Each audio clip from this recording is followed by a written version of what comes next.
Dia, paz seja convosco, amém?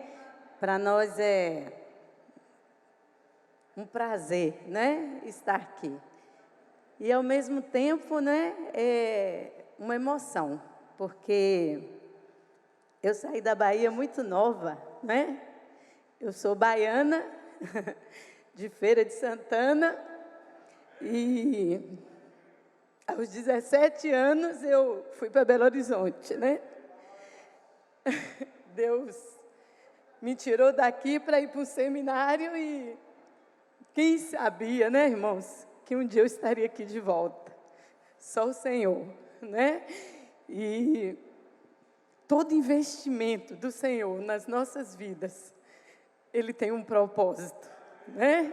E quando eu saí daqui, eu tinha perdido os meus pais, né? E fui para um seminário estudar a palavra. E hoje eu estou aqui de volta, né? Para compartilhar essa palavra.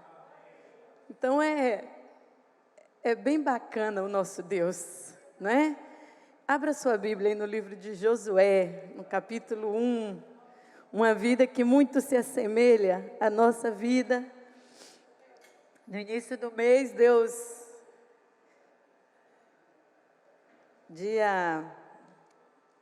último domingo do mês de maio, na verdade, nós temos a ceia do fortalecimento lá na igreja, e Deus me deu essa palavra para pregar lá, e no final o pastor disse que eu estaria aqui hoje, né, pregando. Josué, capítulo 1.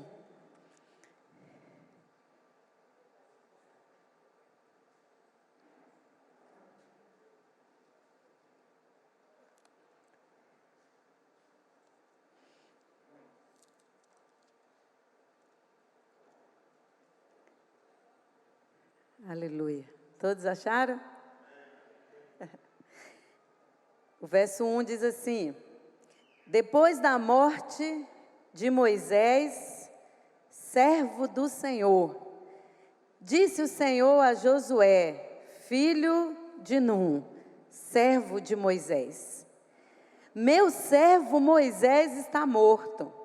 Agora, pois, você e todo o povo, prepare-se para atravessar o rio Jordão e entrar na terra que eu estou para dar aos israelitas. Como prometi a Moisés, todo lugar onde puserem os pés, eu darei a vocês. Seu território se estenderá do deserto ao Líbano e do grande rio Eufrates, toda a terra dos hititas, até o mar grande no oeste. Ninguém conseguirá resistir a você todos os dias da sua vida. Assim como estive com Moisés, estarei com você. Nunca te deixarei e nunca te abandonarei. Seja forte e corajoso, porque você conduzirá esse povo para herdar a terra que prometi sobre juramento aos seus antepassados. Somente seja forte, muito corajoso. Tenha o cuidado de obedecer a toda a lei que o meu servo Moisés lhe ordenou. Não se desvie dela, nem para a direita, nem para a esquerda, para que você seja bem-sucedido por onde quer que andar. Não deixe de falar as palavras desse livro da lei e de meditar nelas de dia e de noite, para que você cumpra fielmente tudo o que nele está escrito. Só então os seus caminhos prosperarão e você será bem-sucedido. Não fui eu que lhe ordenei? Seja forte e corajoso. Não se apavore e nem se desanime, pois o Senhor, o seu Deus, estará com você por onde você andar. Amém? Te louvamos, Senhor, pela tua palavra e te pedimos, fala conosco. É a tua palavra que traz vida, É a tua palavra, Senhor, que é a espada de dois gumes, que pode ir até o mais profundo do nosso coração. É a tua palavra, Senhor, que leva cativa as nossas mentes. E nessa hora nós pedimos que toda falácia, todo pensamento contrário, nós agora destruímos em teu nome. E que possamos ser levados ao entendimento dela, Senhor, em o nome de Jesus. Amém? Pode se assentar.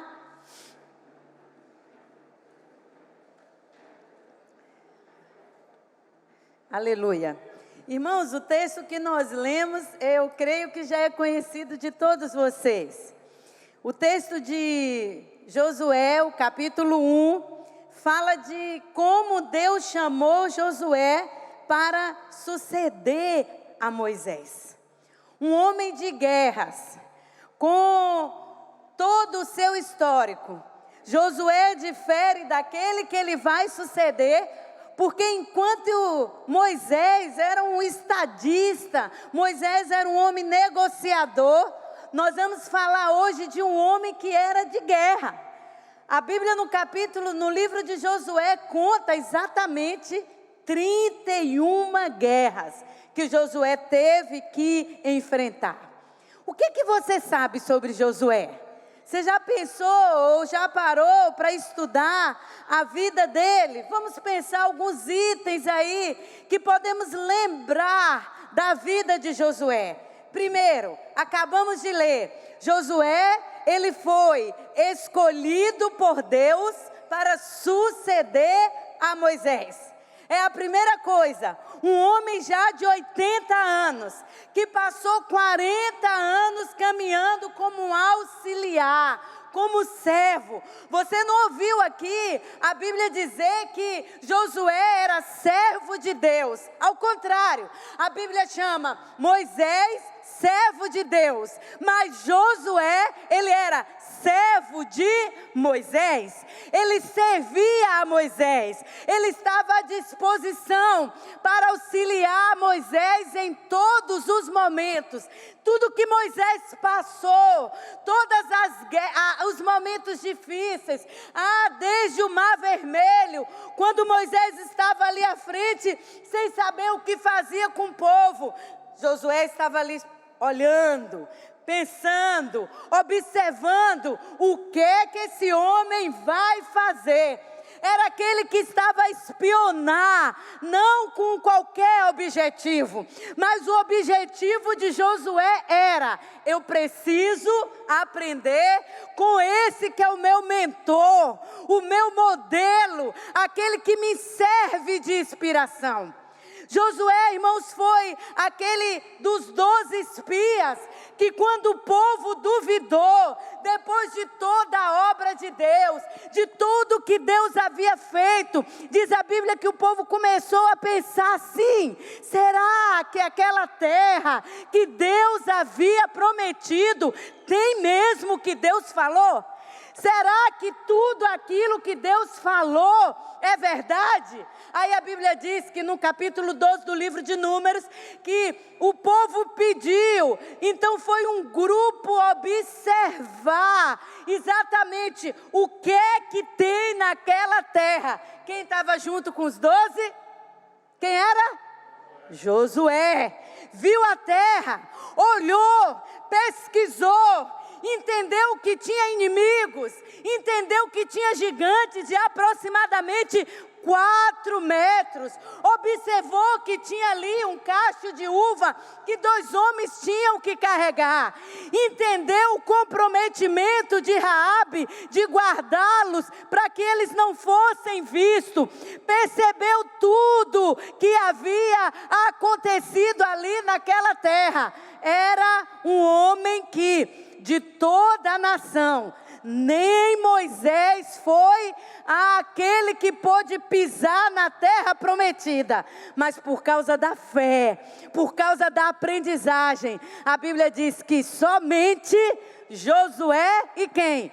Calebe foi para a terra prometida. Ele não se afastava da tenda do encontro.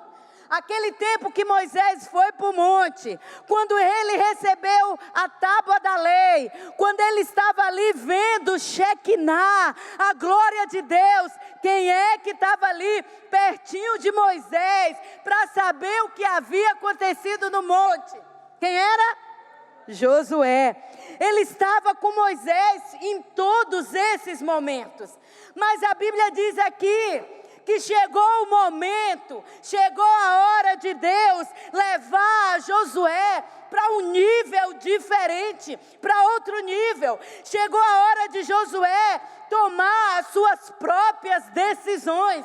Porque, irmãos, uma coisa é ser servo de homens, outra coisa é ser servo de Deus. Uma coisa é obedecer o que o homem diz, outra coisa é ouvir de Deus e ter que mandar outros obedecer aquilo que Deus está falando. Uma coisa é, no momento em que Deus nos chama, eu quero dizer para você uma das primeiras coisas que eu aprendo com Josué: a vida requer de nós maturidade. Tem hora que é hora de chorar, tem hora que é hora de sofrer. Veja que aquele homem que ele 40 anos servia, obedecia, estava ali. Talvez a oportunidade dele era de chorar o luto, de sofrer, de dar desculpa, de começar a perguntar o porquê. Mas há momentos na nossa vida que a vida requer de nós uma postura diferente, não uma postura de baixar, não uma postura de entristecer. Há momentos que Deus está requerendo de mim e de você uma maturidade, não agora só para obedecer, mas para liderar, para ordenar, para dizer o que o povo tem que fazer. Ele era um assistente, agora ele está à frente. E eu quero dizer para você, não fuja das responsabilidades que Deus tem para você a partir desse momento. Deus tem muito para a tua vida, e quando chegar o momento, a vida vai te preparar em cada momento dela, para chegar o momento que Deus vai requerer de você uma atitude diferenciada. Foi assim com ele.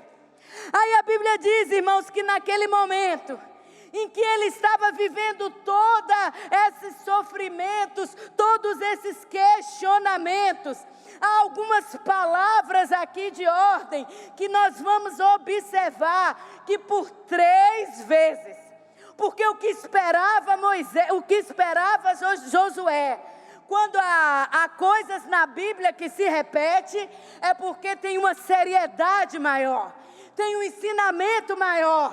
E aqui por 3 vezes, Deus diz para ele: você tem que ser forte e corajoso. Você pode dizer isso para o irmão que está do seu lado? Diga assim: você tem que ser forte e corajoso. Aqui vamos ver 2 palavras que vamos parar um pouquinho para pensar nelas. A palavra hebraica traduzida como forte, põe as suas mãos assim, ó. Você consegue? Tira tudo da sua mão. Quando você pensar, pode ficar assim, na palavra forte, você vai dar a conexão ou a conotação de braços fortes. Diga para o irmão que está do seu lado: forte tem a ver com braços fortes.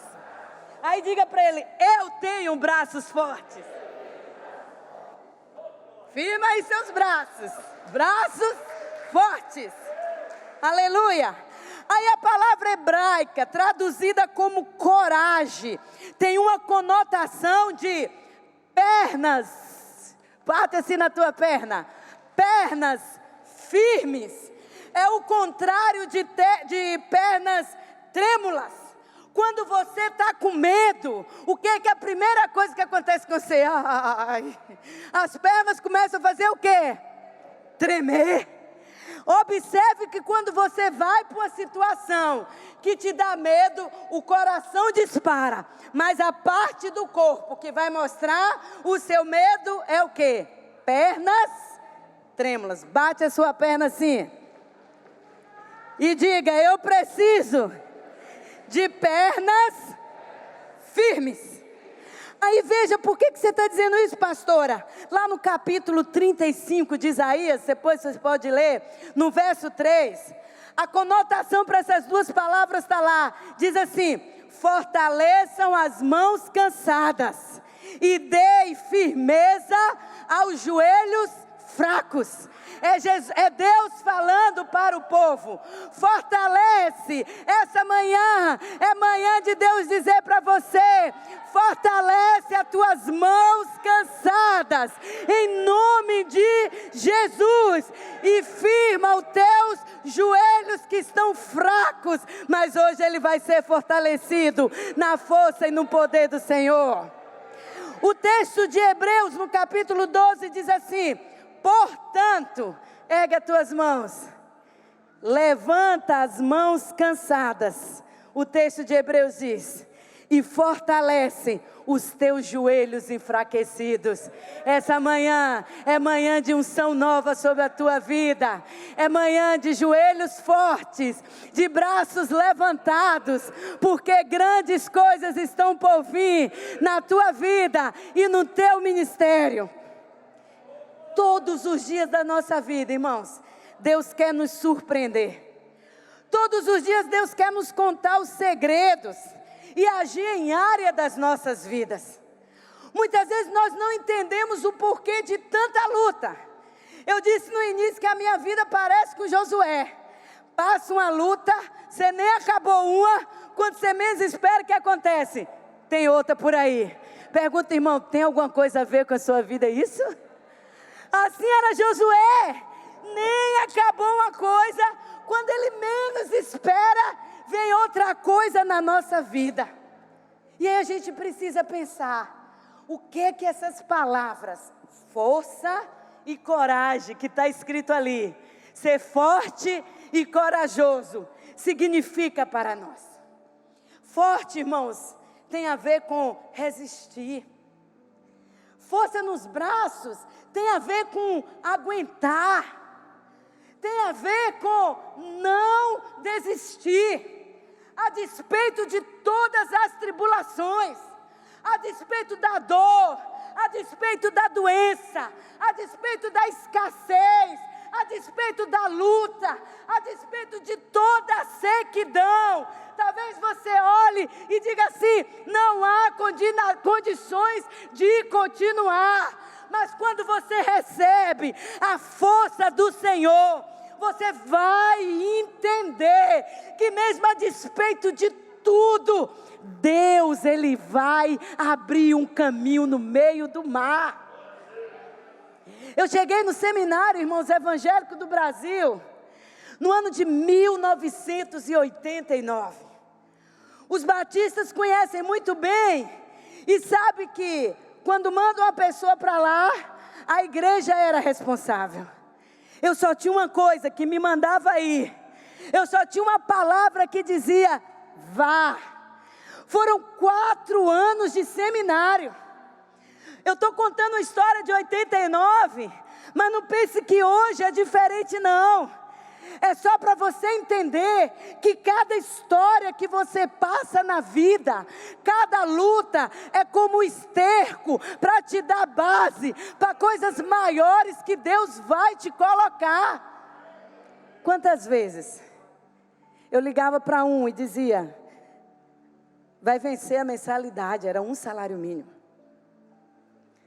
Havia acabado de perder minha mãe, 86. Tinha um irmão que alguns conhecem, o Jorge, que assumiu a responsabilidade pelos 7 irmãos. E o que fazia a gente viver era uma pensão da nossa mãe. E eu fui porque eu precisava, porque eu tinha uma palavra de Deus. E muitas vezes sentadinha ali, o banco que a gente recebia o dinheiro era Banco Bradesco. E muitas vezes eu ligava: Jorge, hoje é dia 14, amanhã é 15.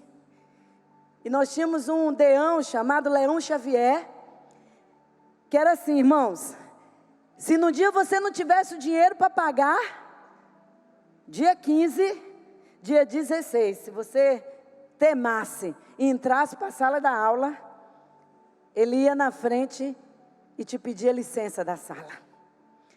E quando eu via alguns colegas passando por isso, eu dizia: Deus, eu não vou passar por isso. Porque às vezes a igreja atrasava, a igreja não podia. Eu não tinha uma igreja referência. Eu tinha a bênção do meu pastor, mas eu não tinha uma igreja que responsabilizou-se por mim. Eu tinha a minha família. E muitas vezes Jorge dizia assim: esse mês não tenho tudo, ou esse mês não vai dar. E eu sentava ali na porta do Bradesco, chorava e dizia: Deus, tu tens uma promessa para mim. Quando eu saí daqui de Feira de Santana, eu trabalhava no Bazar Brasil, não sei se alguns conhecem, e eu ajudava na minha casa. Irmãos, quantas vezes, quando dava 5:45, eu já era conhecida do gerente, dos caixas, todo mundo me conhecia. A moça dizia, eu chegava lá e falava: já caiu em alguma coisa? A moça: espera aí, não, espera mais um pouquinho. Quando às vezes dava 3:45, a moça dizia assim: acabou de cair. E aí eu ligava para Jorge dizia assim: não, esse mês não fui eu não. E eu chegava no seminário e entregava o dinheiro, a moça chamava Edna, a secretária. E ela dizia assim: você conseguiu, Jocélio? Eu toda feliz, consegui. E aí ela dizia, e ela falou assim: foi seu irmão? Eu falei: olha, ele disse que não colocou tudo não, mas certo é que está tudo aí. Minutos depois ela recebia ligações de toda parte, assim: ó, aqui, eu fui movido por Deus, não quero que vocês digam meu nome não, mas eu pus uma oferta na conta de Beltrano, de Ciclano, de Filano, não sei quem, de não sei quem, de não sei quem. Porque o Deus que diz para você ter força, para você não desistir, é aquele Deus que diz que segundo as suas riquezas, há de suprir todas as suas necessidades. O Deus que te diz: força, não desiste, tenha coragem, tenha fé, convencer esse medo que às vezes nos paralisa e às vezes nos faz voltar para trás. O Deus que me chamou e que te chamou, talvez você tenha aí lembrado qual foi o dia que Deus chamou você. Aquele chamado que não foi homem, aquele chamado que não foi nem teu pastor, mas foi quando a chama ardeu aí no teu coração e você largou pai, largou mãe, largou família, largou teu estado. É o Deus que diz: eu vou suprir todas as tuas necessidades. Eu não gosto de todas as matérias não vou mentir para vocês. Depois disso eu fiz geografia, formei em história, fiz supervisão, mas a parte de matemática, pergunta aí, irmão, você gosta da área de exatas? Acho que eu não gosto. Mas tem alguns conceitos na física que é interessante a gente aprender.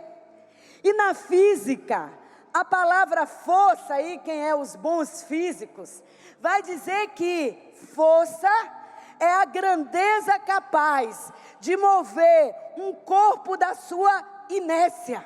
Ou seja, é a capacidade de mover na física. Força é a capacidade de mover algo que está parado, algo que está inerte.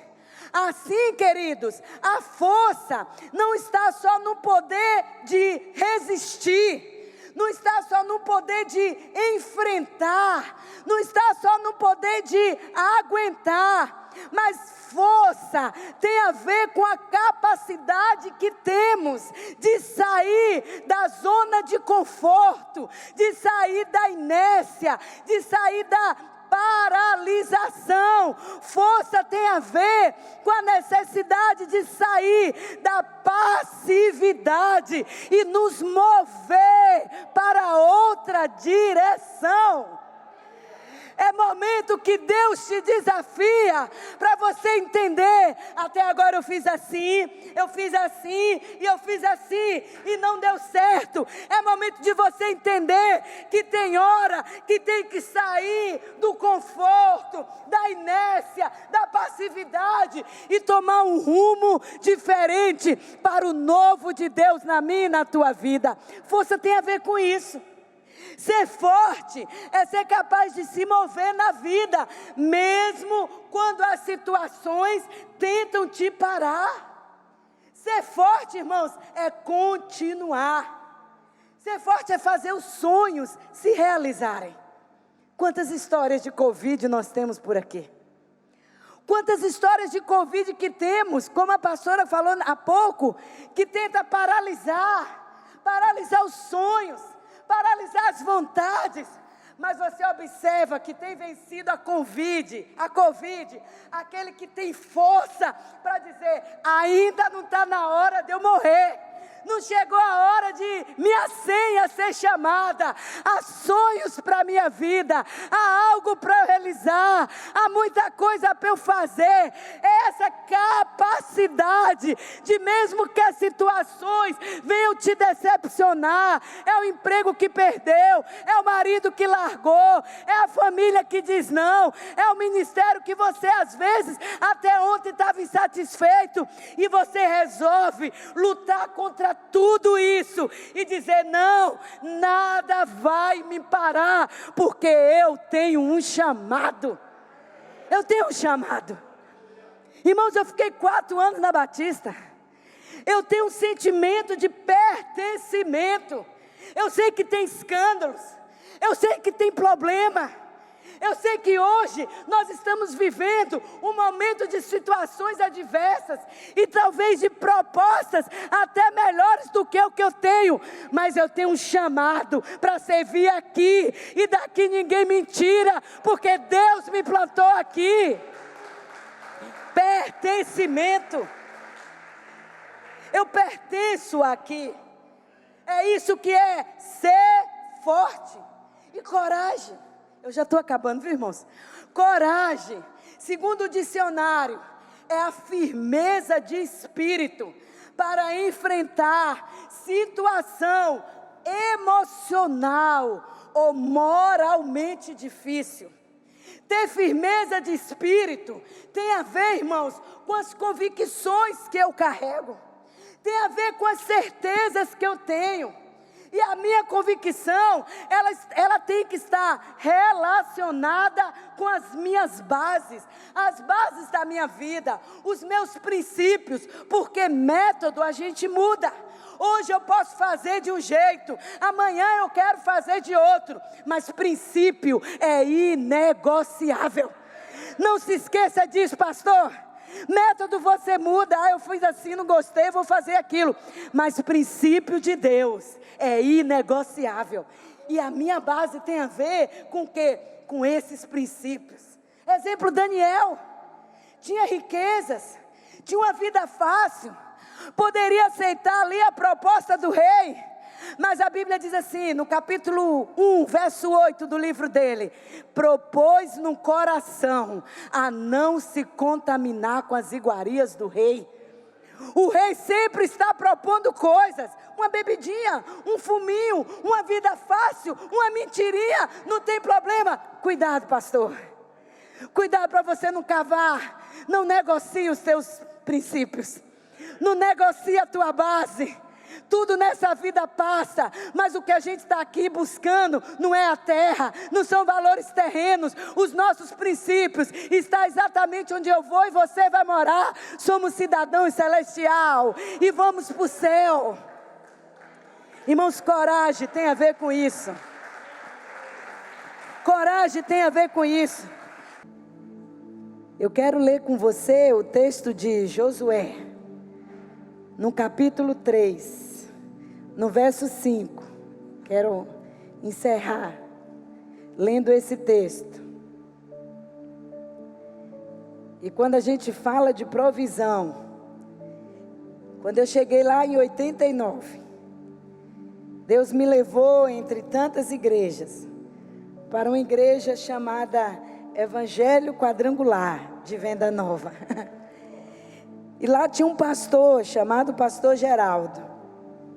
A partir do 2º ano de STEB, eu tive que trabalhar. E eu disse para ele assim: pastor, eu preciso investir em livros. Eu preciso trabalhar. Mas o STEB era quase que o dia todo. Não me dava tempo. E eu precisava também fazer um estágio, porque a partir do 2º ano você tinha que estar ligado a uma igreja. Isso foi no 1990. E ele foi para casa numa quarta-feira, à tarde. E quarta-feira à noite eu preguei naquela noite na igreja. Lá tinha 3 cultos. E quando terminou a pregação, ele falou assim: filhinha, vem cá que eu quero falar com você. Chamou a Cláudia, que era secretária até hoje. E ele disse para ela assim: a partir de hoje, eu vou adotar essa mocinha. E todos os seus livros. E a mensalidade, durante os 3 anos que restam do seu seminário. Eu não sei porquê, eu nunca fiz isso. Mas Deus me disse que é por minha conta. Esse é o Deus que nós servimos. Esse é o Deus que supre todas as necessidades. Fique de pé no seu lugar, no capítulo 3, no verso 7.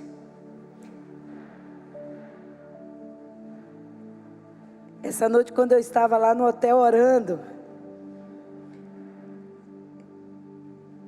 Deus me deu esse texto. E esse texto é profético para a sua vida. Se você já abriu a Bíblia nova, você pode marcar. Mas se você não abriu a Bíblia que você tiver, você marca, porque é isso que vai acontecer na tua vida. Diz assim: e o Senhor disse a Josué. Em vez do nome Josué, você vai ler o seu nome. Amém? Eu vou ler assim: e o Senhor disse a Jocélia. E você vai dizer o seu nome.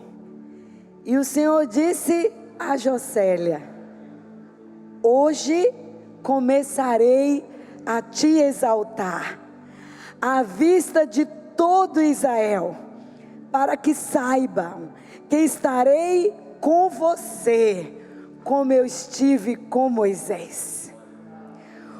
Hoje começa uma nova história na tua vida, de força e de coragem. A unção que teve sobre Moisés, Deus derramou sobre Josué.